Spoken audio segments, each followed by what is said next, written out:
All right. So once more, welcome everyone. My name is Glory Ero Daramola.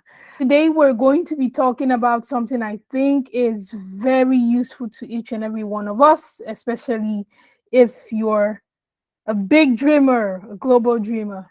And that topic is transcultural impact. It's my sincere desire that leaving this session, every one of us will have a huge sense of the next steps we need to take if we are meant to inspire and impact our world. Okay, so jumping right in, we're just going to spend about, 10, 15 to 20 minutes getting familiar within ourselves, discussing the topic, what transcultural impact means to each of us as a person, and hopefully we all get to learn from one another. So, transcultural impacts. Um, what resonates with you when you hear that terminology? What's the first thing that comes to mind? What's some experience you've had around this topic? It can be, even if it's just from an emotional perspective, something you're trying to do, a path you're trying to chart. What is transcultural impact to you? Yes. Hello, good evening, everyone. Hi, Praise. Um, so for me, transcultural impact is being able to influence people across different cultures, or not not being limited by the differences in culture. So whatever ideals you have, or whatever things you're working towards, you're able to sort of let that resonate with different people, irrespective of whatever cultural differences may exist between you. Yeah, Thank you so that's much, Praise. I think that was a beautiful definition. In my perspective, I don't know what someone else thinks. Yes, anyone else? What does transcultural impact mean to you? You can talk to us about it with an example of something you've been trying to do or work on. Yes, anyone else? Um, I think transcultural impact also means having that self-awareness to be able to understand things from the perspective of other people that do not necessarily have the context that you have, and being able to find a middle ground to, impact them in such a way that they would understand what you're trying to do. So emphasis on in such a way where they try to understand what you're trying to do. So just to give a bit of context, you can be a musician, a very good, let's say, area musician, right? In the context of what you do, your music is well accepted in the eastern part of Nigeria. But when we take you out of that eastern part of Nigeria, will your style of music impact the demography that's, or will people within the new demography be able to resonate with what you are trying to do? So this is just an example. So I think this cuts across not just music, it cuts across different aspects of life as well. Thank you so much, Sean. I think that's a very beautiful one also. Um, I think Praise and Sean have done a very good job of, giving us context as to what transcultural impact is and the lines are along which we should be thinking if we want to make transcultural impact. So just to a quick, vulnerable session, has any of us tried in any area of our life to, develop a skill that we wanted to be global and not be limited to our culture, our race, our particular region or geographic location? Is there anyone like that? And can you share a little bit about that with us?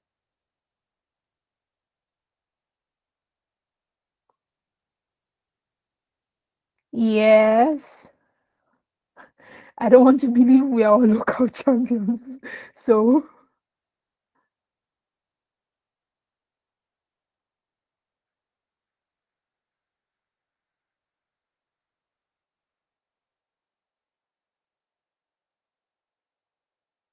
okay, we're still waiting. Is there anybody?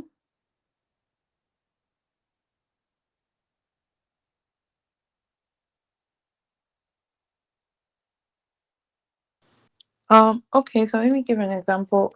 It's not, I think the thing is sort of maybe because I didn't start this with the intent for it to be specifically transcultural, that's why it's a little hard placing this as an example. But I would say my podcast, not long ago, I started my podcast. And at first, when I started it, I didn't really pick a specific audience, but then I found that the topics were resonating with people from different places. But then I also began to get some feedback that showed how the topics were sort of different depending on the kind of crowd you're talking to. I mean, they resonated differently with people.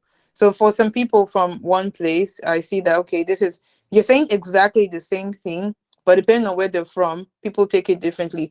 So recently I've been trying to find a way to centralize, not really centralize, like sort of make the topics more generic in such a way that people can relate to it. I don't really know if this is a good example. I'm just saying this is what I've been trying to Yeah, do yeah. recently. I think I'm still learning along the way, but the thing is, no matter what you're doing, you begin to realize that different things resonate with different people depending on their cultural background and their thoughts, their ideals. But I don't know if it's specifically always a bad thing if what you're doing does not resonate with other people. I think it just depends on the motive you have when you're starting, and if you want to reach a Mhm. large sorry, if you want to reach different people from different cultures, then you have to sort of suit what you're doing to that demographic. But if you want to just focus on a niche, then I guess it's still sort of okay. Well, so yeah, that's it from my end. Thank you so much. Thank you so much for sharing that with us. And I think Praise mentioned something that is very key here. It's easy for most of us to get bullied into thinking everything we're doing must be for every single person. There are things you will do that would actually be a specific calling to a specific group of people in a particular region. Such activities, ventures, dreams are not necessarily meant to um, fit into the global space, whatever. But whether we like it or not, there are some of us who would have dreams, who would have goals that need to travel beyond our locality. And the idea is being able to have the mindset of the regions that you want to reach. So, for example, I can be in, maybe I was in university and I was a singer, and the kind of music I was doing, just an offshoot of the example Sean gave us, is something that everybody on campus appreciated, and they were like, "Ah, you're the baddest singer. You're so amazing." And I was feeling myself because I was on campus and I was everybody's superstar. But deep down, I know that what I want out of my career, what I want out of this dream, is to be able to do this on the global scale. If I allow the mirage of the environment that I'm surrounded by in the campus deceive me, I will come out and discover that while I may have been a superstar and it felt like I had everything that was required to thrive in that locality, in the global space, sometimes the global space can be as little as your city. You've lost relevance, and it kind of makes some people, depressed because they felt they were all that, and then they come here and it's like they are nothing, they are nobody, right? Most times it's not necessarily because something is wrong with you, it's usually because we have not done our due diligence to acquire the skills that are necessary to thrive in this new and larger ecosystem.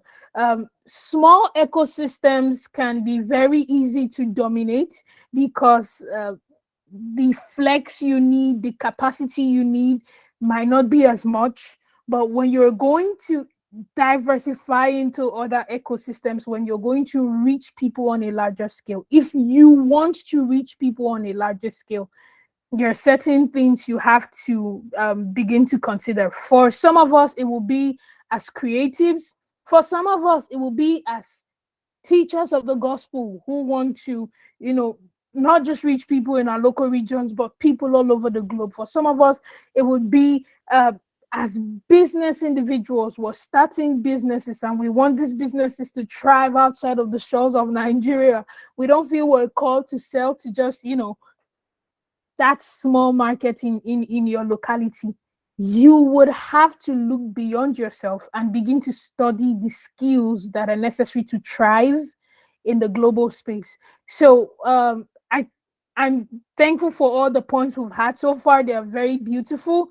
In the next few minutes, I'm going to share some personal thoughts on things I think are really, really key for anyone that wants to have impact that is transcultural and trans geographical. And feel free to contribute in the chat sessions. And once I'm done running through some of these, we're going to have a discourse around them. And I would love to hear your feedback and more points you think can help those of us who want to break into the global space. So feel free to use the chat session. All right. Okay, so one of the first things we're going to talk about is open-mindedness. So take note of it. Number one, when it comes to being able to make transcultural or global impact, is open-mindedness. I'm going to give someone the opportunity to tell us what they think open-mindedness is in 1 minute before we run through. Eugene, I love hearing your opinions. What do you think about open-mindedness?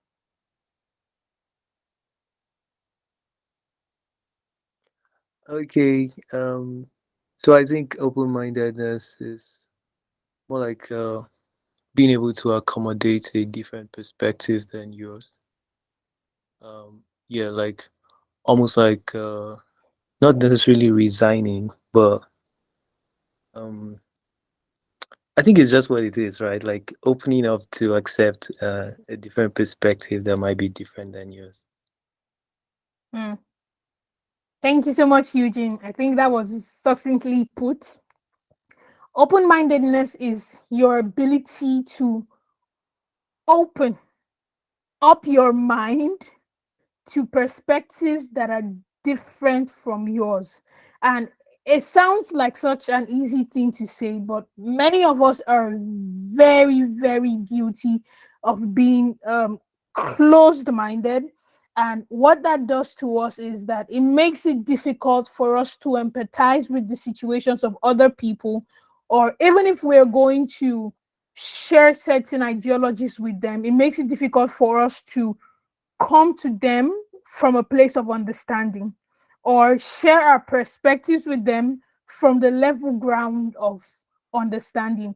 Why is open-mindedness important? You will find that most of the things you think are such a norm that they should not be questioned in the limitation of your geographic location do not hold water in other people's geographic locations.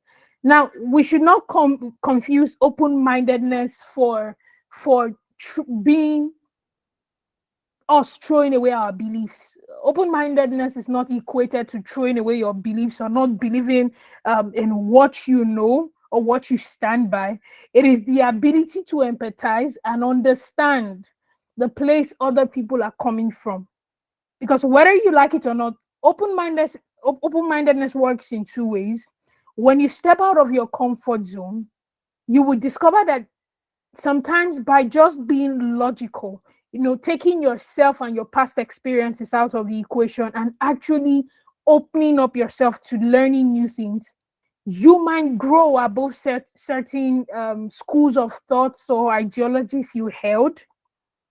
There's also the scenario where you open up to understand other people and you don't necessarily buy into what they believe in, but you can understand why they believe what they believe. You can empathize with them, and it makes it easier for you to relate your ideologies and schools of thought to them.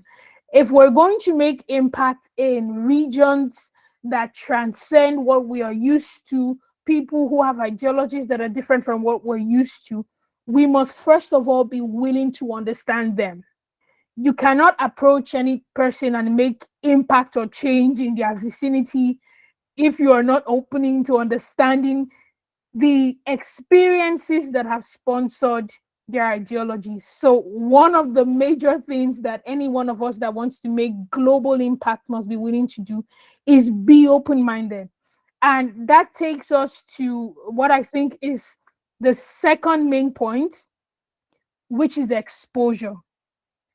A lot of times our ability to be open-minded is highly correlated with the level of exposure that we have.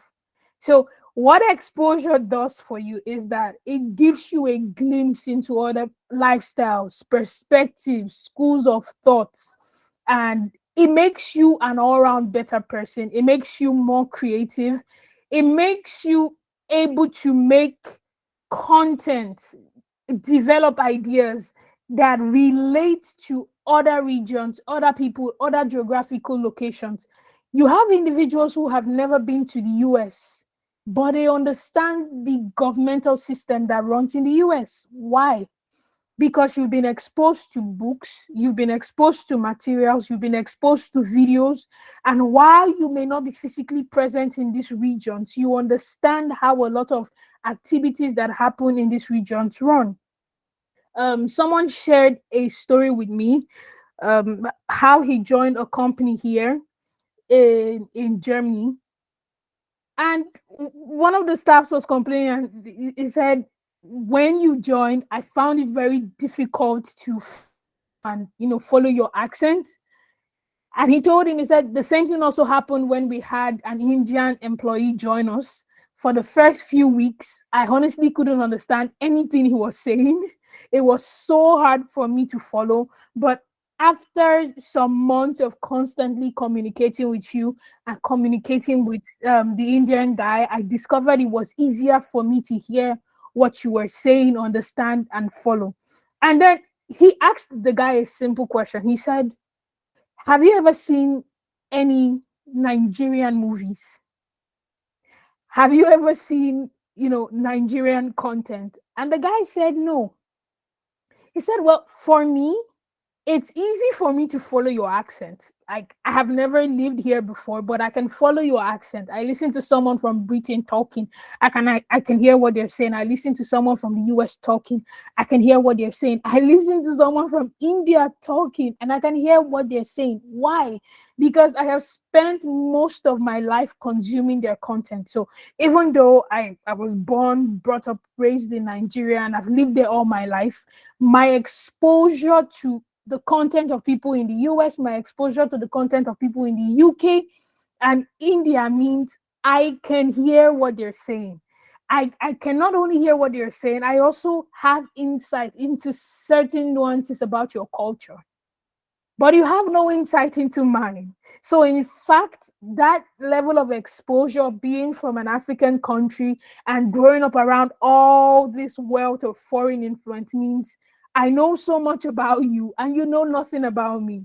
You have people asking you, how big is Nigeria? How many states? How developed is your country? Do you have industrial cities? Why? Because they're not exposed. A lot of us as Africans, we relegate ourselves, we make ourselves feel small. But something I've learned recently is just how exposed most of us actually are. We are more exposed than some of the people we admire. And that's why when you look at the entertainment industry and you see some of our giants actually start tailoring their content for the global stage, they hit it really big because we not only have our wealth of experience, we also have the influence of all of these people we've grown up watching. And when we mix all of that together, we come up with something that is so unique, so diverse, and yet so relatable. by each of these individual cultures and people. So anyone who is going to be able to make global impact or transcultural impact must be very intentional about exposure. You want to expose yourself to books, you want to expose yourself to podcasts, you want to expose yourself to videos, materials, read vast, watch wide. You're as global as your exposure gets. And it's not a function of where you are right now or the limitation of your cubicle. That's the beautiful thing about the internet. The internet is so amazing that without traveling to the US, I can have news and content about everything happening in the US on my phone on a daily basis. So we said, number one, it is very important to keep an open mind if you're going to be someone that makes global impact. And number two, that open-mindedness would be born from your ability to give yourself constant exposure. You don't, it's great if you have the money to travel out and experience a lot of things, but even without that, you can give yourself exposure from the comfort of your room and your bedroom with the phone you have in your hands. All right. So this brings me to a third point, which exposure can help with. Anyone who wants to make global impact has to be someone that works on their expertise. If there's something I've learned recently, it is that expertise is not a function of geographic location, it is a function of intentionality. And wherever you are, no matter who you are, expertise is respected. Perfection is respected. Skill that has been honed and well improved is respected.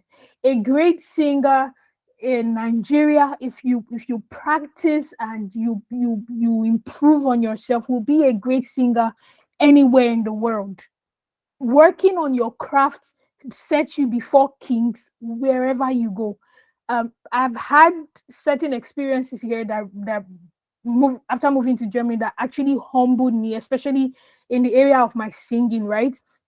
So you grow up singing in the midst of your friends, and then you have people compliment you and they say, "Oh, you sound so good." And you feel like, oh, it's because they're my friends. They must compliment me. So imagine, you know, singing with global platforms and you have the individuals telling you, "Oh my God, your voice is amazing." And I'm like, really? Wow. And sometimes I'm singing maybe at the mall and I'm just on my own and humming, and someone walks up to me and is like, "Oh my goodness, your voice is out of this world. Like, I was just so inspired and blessed just listening to you." And it makes you realize that developing your skill is not limited to a particular region. Perfection and excellence shines anywhere. So if you're going to be able to impact the global stage, do not be limited by the mediocrity that may surround you. Because sometimes we can be surrounded by mediocrity and we judge the beauty and excellence of our skills by the mediocrity that surrounds us. And once you just have like 4 or 5 people say, "Ah, you're good at what you do," you're like, "Okay, I'm the best, in my local region." But excellence and expertise sells globally.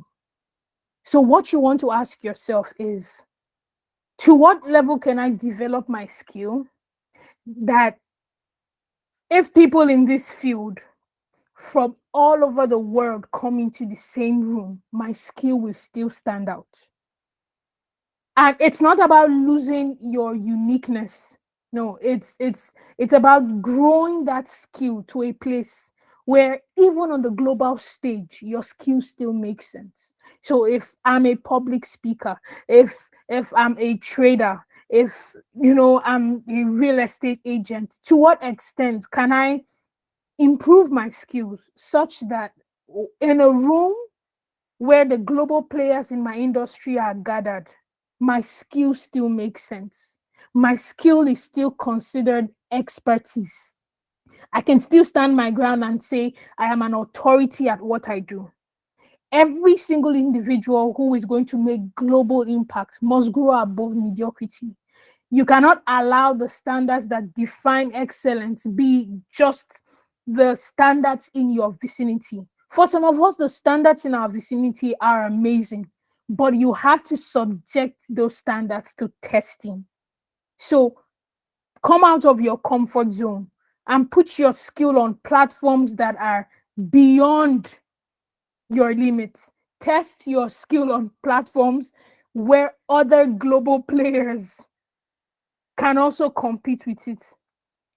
All right. So it is very, very important if we're going to make global impact that we not only keep an open mind, we gain exposure, and we also are intentional about improving our expertise. The fourth thing I'm going to talk about is the power of focus. So, focus is a very key element when it comes to improving expertise. And I know we had a session that talked about this before, because what focus does for you is it helps you carve out a niche for yourself that is easily identifiable. All right. Um, on the like the global market is a big market. We're talking, we know how many billions of people we are in the world. And when you, for one individual to make impact that is recognizable is a big deal. More often than not, to make that kind of impact on a global scale, you have to pick a niche. It's beautiful to be able to do everything, try, dabble into a lot of things, but most times the aspect of you that would give you impact on a global scale would be a niche. It makes it easier for you to be recognizable. It makes it easier for you to be found, and it makes it easier for you to tailor yourself in such a way that people can buy into you. All right. So it is very important that if we wish to grow above certain localities and reach out into the unknown, that we learn the power of focus. Now, for some of us, focus might be three things. It's not, there is no limitation. We should not make the mistake of thinking when we say focus it's just about doing one thing. No, it's about doing those things that you can be consistent with. Now, many of us are more skilled than at this than others. For some of us, focus is picking one thing and we know this is what I can be consistent with, and there's other people who can focus on three things and give those three things segmented attention, timing, and scheduling that ensures each of these three things are meeting their required goals and aims. So it is important to learn the power of focus. Don't overestimate yourself. You know your bandwidth. So if focus for you means doing one thing, pick that one thing, prioritize, and stick with it. If you're graced to do several things at the same time and focus is three things, pick those three things, work on them, and stick with them. The fourth one, I think, would help anybody that is looking to make serious impact on the global stage is self-confidence. In fact, I cannot overemphasize self-confidence enough. One thing that happens to most of us, right, is we we have these amazing gifts, we have this amazing talent, and we might even be coming from backgrounds where we were highly celebrated. Um, but when we have the opportunity to venture out of our localities and regions, we become scared. We're so scared that we're not good enough for the global field. So I'm fine being a local champion. I'm comfortable. Leave me here where I understand myself. And I'd rather be shamed in this little circle than shamed in the public space. But there is something that self-confidence does. In fact, there are a lot of people who started out and, their content initially wasn't accepted by individuals. People thought, like, what is that? What, that sounds whack and all of that. and they put confidence on their skill, they put confidence on their content, kept doing it back to back to back, and for some weird reason, right, it actually started to make sense and it started to click.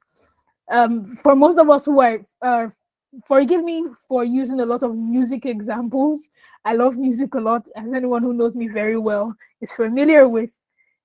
A few years ago, especially in the Nigerian space, I remember how weirdly looked on songs like Ariaria music were. Even in many church organizations, people were like, it felt like the local music that nobody should talk about, like, for people that are somehow they're not tush enough. But it's amazing the amount of transformation that that brand of music underwent with the likes of people like Tim Godfrey and Freke Omo in the Nigerian industry, who started putting swag on what was otherwise termed local music, such that most of these influences have made their way into Afrobeat music that is selling globally right now for the African community. And it just shows you the power of confidence in what you're doing, and also, being able to take what you're doing and add extra ingredients that are appreciated by those outside of your region. And like we said before, that is one area where exposure comes into play. So you had these people who took some of these things that were looked at as wacky, they put this nice touch on it, and all of a sudden it became very, very desirable. So it is very important that you first of all are confident in your gifting and what you have to put out there. You have to believe that you're the stuff if you want other people to believe in you. You have to believe that I'm all that. Like, when you bring a group of people here, I'm not intimidated into keeping quiet. I don't feel like I don't sound good enough. I don't feel like everyone here knows more than me, right? I am the stuff, and I am good enough. I am amazing, and I am willing to share what God has put inside of me. If you do not believe in yourself, you cannot get another person to believe in you, especially when you're coming into a space where people may have never experienced you, right? They're not familiar with seeing people like you play on that global table. You have to show up and allow everyone know that you have a space at the table. Many of us will be put in rooms that were created to give us no space at the table, and you would have to literally carve space out for yourself.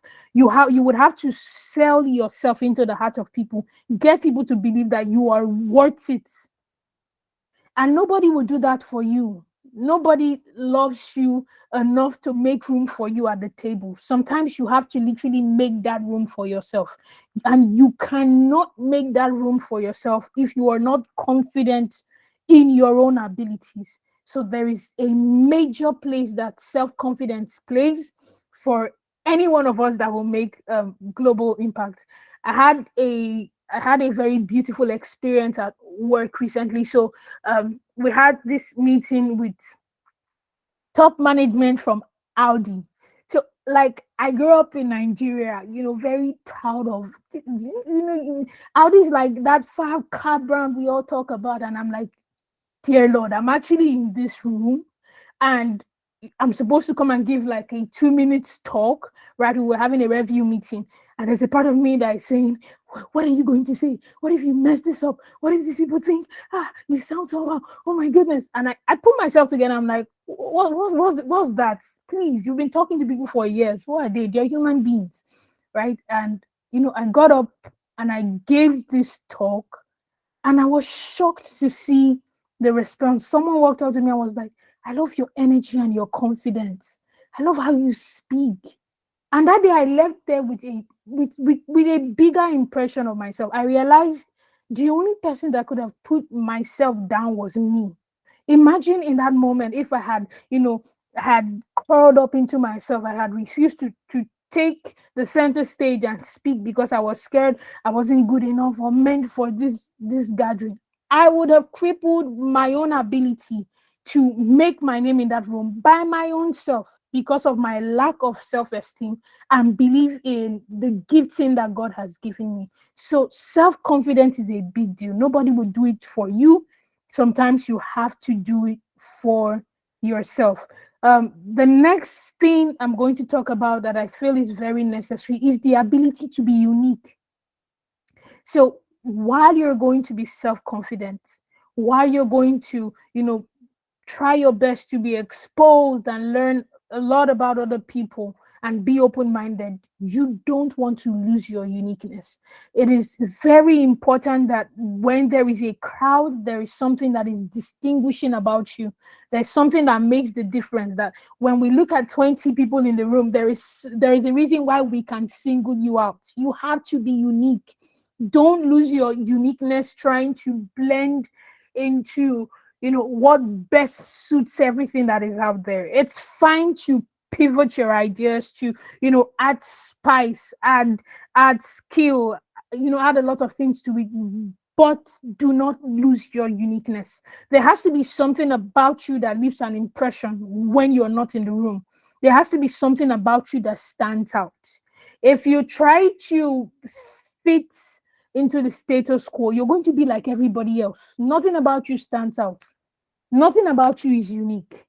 There has to be an element, an ingredient of you that is the differentiating factor. So if you're going to play big on the global stage, it's worth brainstorming over. It's worth spending time asking yourself, what about me is going to be the secret ingredient? What is going to be different about what I do?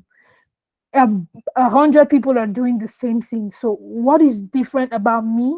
What is unique about mine that makes me a standout point in the midst of the crowd? So do not trade your uniqueness for anything. The next point I'm going to make is solve global problems. Solve global problems. A lot of times, many of us make the mistake of limiting ourselves, just based on our region. Now, it's different if you are uniquely called to do that. Some of us actually want to be global players, but we've not exposed our minds to a point where we can solve global problems. So when we're thinking of solutions, we're only thinking of those solutions in accordance to the limitations of what is in our geographical region. I'll give you an example. I recently heard of a group of people who applied to a particular global contest, right? And I think it was tech related, and you had these Nigerian individuals applying, and the problems they want to solve for a global contest, a global competition, right, with a global team, are problems that only a Nigerian would understand. Like, if you were a foreigner listening to them pitching their idea, you're like, okay. Only a Nigerian will say, yeah, I get that. Because somehow, because this is all they've been exposed to, they just believe that this would apply everywhere else. But going everywhere else, it's like someone who is still trying to, develop the next model of the petroleum car. And you take that to a country like Germany or Denmark, where they're talking about electric vehicles and trying to phase out petroleum cars. So if you're going to allow that skill, you're a mechanical engineer. Oh, and you've picked a niche. Your niche is the automobile industry, or your niche is some sort of manufacturing. You have to ask yourself, what can I do that fixes and solves problems on a global scale? Now, sometimes because of immediate returns, you can start out doing something that applies to your niche, but the bigger picture, the big picture thinking should be solving problems on a global scale. So while you might start out in your niche, the aim should be to transcend beyond your niche into solving problems on a global scale. It is also very, very important that we choose our community. If you're going to make global impact, you need to ensure that the people you are looking at, the people you are trying to model, the people whose content you are consuming are people who are making impact globally. Because one of the most difficult things to do, some of us are skilled, we can do it, but one of the most difficult things to do is to have a global vision and be surrounded by people that do not believe in global growth. So every time you share your ideas, every time you talk about what you want to achieve, they're looking at you like you're crazy. Like, what's wrong with this mad guy? He doesn't know where he's from. Don't you know your village? People like you don't do things like that.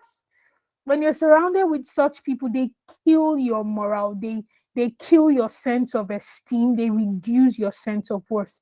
You want to ensure that as much as you can, consume content from people that have conquered the global market. Look at people that have done what every other person said was impossible.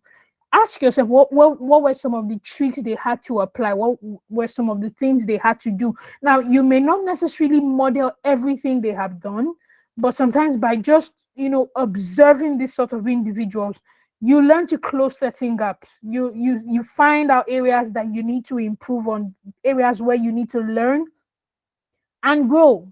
And also by surrounding yourself with peers and colleagues who are very ambitious and thinking globally, you are also triggered and motivated to move upward. Some of us keep making excuses for mediocrity because we are surrounded by mediocre people who give us sweet sounding excuses as to why we're fine being mediocre. But when you intentionally surround yourself with individuals that are thinking more on a global player level, you discover that it becomes easier for you to think outside the box. In fact, the box leaves and there is no box. So networking is very important. Choosing your community is very important. Go out of your way to network. Sometimes send messages to people you appreciate. Follow them. They may not reply you, but follow them on channels like LinkedIn and the rest, where you can keep being constantly exposed to their new steps. Instagram, you're seeing the new things they're doing. You're seeing the new frontiers they are chatting, and the new ideas they are putting up. And as you're watching what they are doing, you're watching their achievements. It's spurring fire within you. It's making you feel like, you know what, I can do this too. I can also conquer these regions and take these frontiers. And lastly, I'm going to talk about content. If you're going to reach out to the global space, right? Go beyond your location, your locality, have geographical and cultural impact. It is important that you can be discovered, you can be vetted, right? Because people will encounter you and some people write you off first time they meet you. Or they just want to know, okay, you don't look like the stuff, but what have you done before? There should be proof of your expertise, why you work to grow your expertise. There should be proof of your expertise. There should be materials that people can connect to you. One thing, we are so blessed in our time, in our age, to have the internet, to have mediums of outreach like Instagram, TikTok, Facebook, whatever you choose to use. The beauty is these mediums have broken the bar, right? And they've destroyed the gatekeepers on cultural segregation when it comes to putting forth your expertise and talent. So be intentional about your content. Be intentional about finding ways to put your gifting out there. Be intentional about keeping your gift on showcase. The Bible talks about how no one lights a candlestick and puts it under the bushel. You put it on the table so that it will give light to the entire room, to everyone in the room. That's how your gifting should be. What God has put in you, be intentional about putting it on display. And when you start putting it on display, it may feel like it only plays out in the local space. It may feel like only local players are taking a look, but don't stop being consistent with it. There's something that consistency does. right? Mind you, this is your skill that you're constantly improving. You're exposing yourself. So you're learning the elements that are required to reach out globally, and you're mixing those elements into this skill. Don't do it and keep it to yourself. Put it out there. Put your growth out there. Put your constant improvement out there. And because you are constantly showcasing yourself, it may look like you have a little following, it's a little seed, but seeds that are constantly watered grow.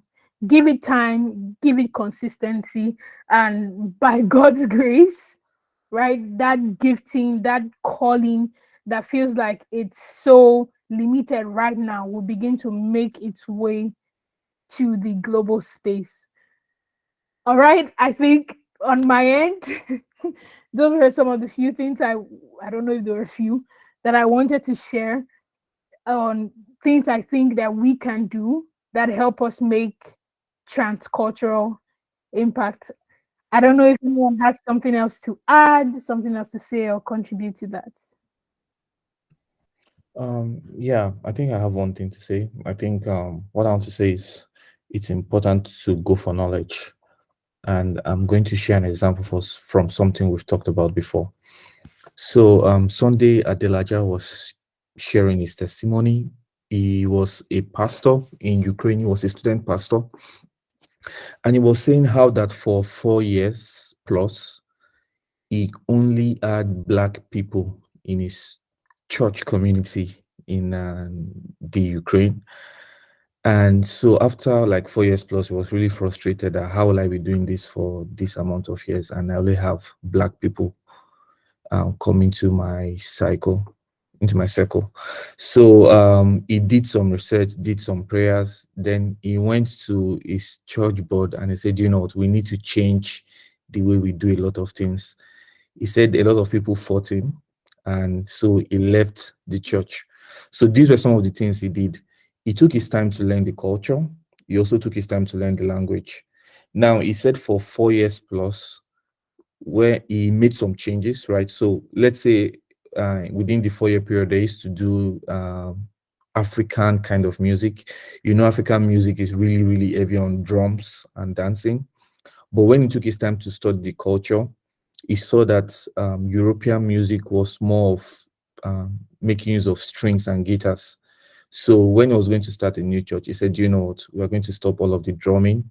So he was doing the normal guitars. I'm sure you're going to understand what I'm saying. When you attend European churches, you see the sing songs by song, Jesus culture and whatnot. So he changed all of that. He changed the way he does his service. In African churches, we can use 2 hours to sing, spend 4 hours in church on Sundays. So he cut things down to like 1 hour, 30 minutes, 2 hours max. He made a lot of changes. And within a span of a few years, he grew the church, and about 90 something percent of the congregation were white people. So the major change he made, because he was sharing this with a couple of other pastors, he said it's good to pray. He said he knows some other African pastors that are always praying and fasting, but they didn't make this kind of changes. So the kind of changes that he made were not necessarily spiritual changes, right? He made changes that suited the culture of the people. So this doesn't only apply to, let's say, ministry, it also applies to different aspects of life. So let's say you're a very, very good speaker or you're a good singer, like you said, in Nigeria, right? If you are going to a different country, one of the things that is important for you to do is to study the culture of those people. And this is something that someone like Billy Graham does very, very well. If, let's say, he's going to Germany to speak, if, let's say, he's going to Sweden to speak, one of the things he does is that he takes his time to learn the culture of the people, and he speaks to them from the perspective of their culture. Mind you, things like the way what is fun in Nigeria, what is comedy in Nigeria might not necessarily Exactly. in Germany, right? So when he's making use of examples while speaking, he makes use of the kind of joke that those people, could understand. And you see people like Trevor Noah, they do the same thing. So let's say Trevor Noah is having a stand-up comedy in Sweden. The kind of jokes he cracks are quite different from the kind of joke he cracks when he goes to Johannesburg. And it's quite different from the kind of jokes he's going to crack when he goes to Canada. So what they try to do is that they try to understand the culture of the people, and they try to crack jokes based on what they think those people will understand. So I think it's very, very important to state that it's important to study the culture or the cultures that you're trying to influence. Thank you so much. I think that's a very amazing and powerful contribution. Yes, anyone else? Hi. Hello. Hi, Marv. I would love to talk about what you said concerning being confident in yourself and your person. Um, I have come to realize that a lot of people, when they human beings can sense when you're not confident. Like human beings can just sense it. And when human beings sense that you're not confident, it discredits you. And it's not a function of where you're from or what you do. It's just simply because you're not confident in yourself. Um, Being here, I've noticed how that has really helped me a lot. Just being confident in my person, that opened a lot of doors. Um, because a lot of people are like, okay, I won't do this because I'm from this place. I have to talk like these people. I have to act like these people. I have to sound like these people, and it ends up kind of like robbing them of who they are and their own personality and their own identity. But when you're able to be confident in who you are and what you stand for, they would bend to you. So you become the one in control. I don't know how to explain it, but you begin to dominate your environment. People at times will say things like, "You why you doing that?" You're like, of course I'm doing that. That's what I do. And you walk away, and all of a sudden they're like, "Whoa, okay." They sit back and they're like, "Wow, this person knows this person knows who they are," and they respect you for it. And for people just want to associate with that. People just want to associate with those kind of people that they know themselves, because human beings are trying to seek for a sense of identity. Most people are literally struggling with identity crisis, no matter where they're from or where they find themselves.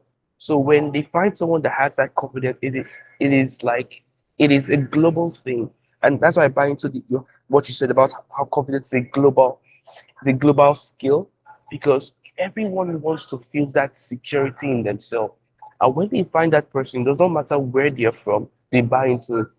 Mm. So when you're confident in your music, you're confident in what you do, you're confident in what you stand for, even if it sounds awkward. And yes, there's a place for fine-tuning one's skill, which is also very important.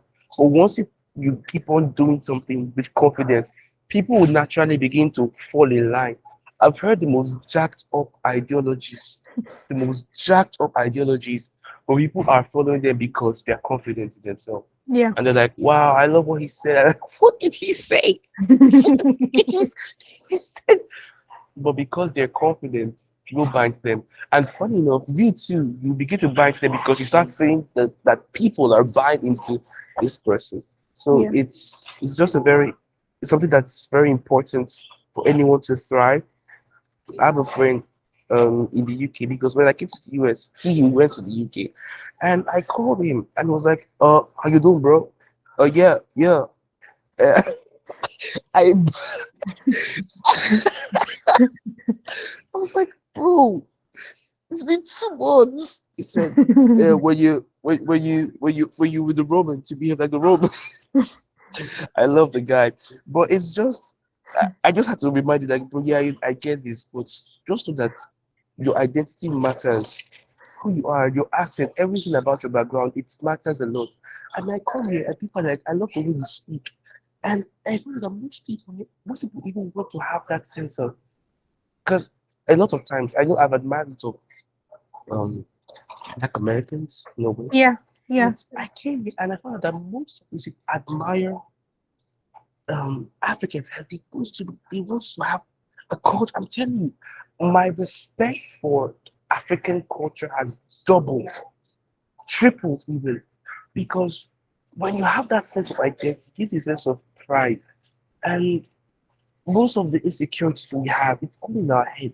When you're able to step out of that and appreciate where you come from, even those who want to look down on you, and even those who want to look down on you will begin to respect you.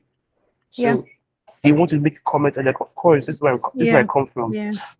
Not trying to be derogatory on them or anything like that, but when you just Mm-hmm. stand your ground, they're like, wow, it just changes their attitude. It's like a shock to them. I don't know how to Okay. explain it further, but Okay. that's it. I think that explains it quite well. Thank you so much for elaborating on that. It's actually a very, very big deal. In fact, I feel it's so big that if we're able to imbibe just that single thing, it can change our lives. I can count how many areas and how many aspects in which the ability to just be self-confident changed my life and gave me opportunities I didn't think I would be able to have. Right? Confidence is attractive. Confidence sells, and it's a skill that every one of us should work on growing and imbibing. All right, we're almost close to rounding up. Does anyone have one more thing to say? All right, Charlie. So we'll take yours last and then we'll round up. Okay, so what I want to say concerning transcultural impact is that um, we should be intentional about what's the impact itself, um, what impact you want to make. Not just it's not just you trying to defend yourself Mm-hmm. or that.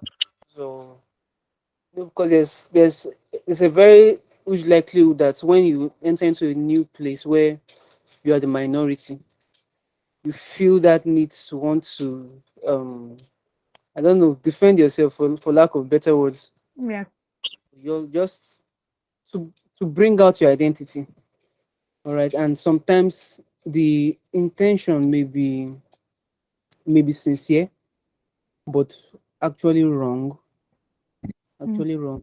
If you look around the world, you discover that a lot of the conflicts, cultural conflicts happening was as a result of one culture trying to dominate another culture.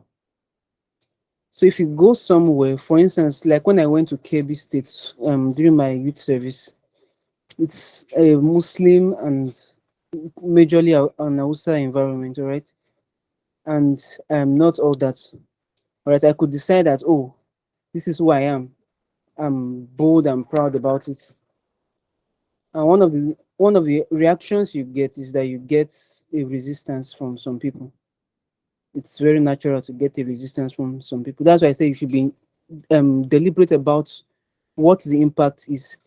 It's not colonization. You don't want to just colonize another culture and make them like you. All right. So the first thing that should come in place is love. You should actually love them before trying to impact them in one area or the other. Yeah. Not looking to how to colonize them and wipe away their identity. Yeah. Yeah. All right. Some people say that that's what Yeah. Christianity in Africa to Africa and then took away our culture. Whereas Christianity is not it's not a cultural thing. Yeah. Being Christian has nothing to do with culture, you understand? Yeah. So helping a people, if I wanted to help someone, maybe as a Christian, I want to make them a Christian, I don't need to wipe away their identity or their cultural identity. You understand? I can impact them with them having their identity. You understand? So if you are intentional, okay, you won't do that damage of, because some people are weak, that you just being vocal, you just being bold, you sway them and they begin to follow you. You know, and if you have that kind of energy, you can do damage to some certain levels. Right. So but being intentional about what you want to impact, it can be, I think it's better. Thank you. All right. Thank you so much, Charlie. Um, I do hope that some of the things we've shared this evening, are useful to us and useful to our personal endeavors. This video is recorded and it will be up on our page. So even if you didn't follow through from the beginning, you can go back and listen to the content that everyone has shared. Thank you to everyone that has contributed this evening. And if you like what we do here and some of the things we talk about, please endeavor to speak about it to your friend, invite someone to also be impacted by this session. All right. Thanks everyone for joining in.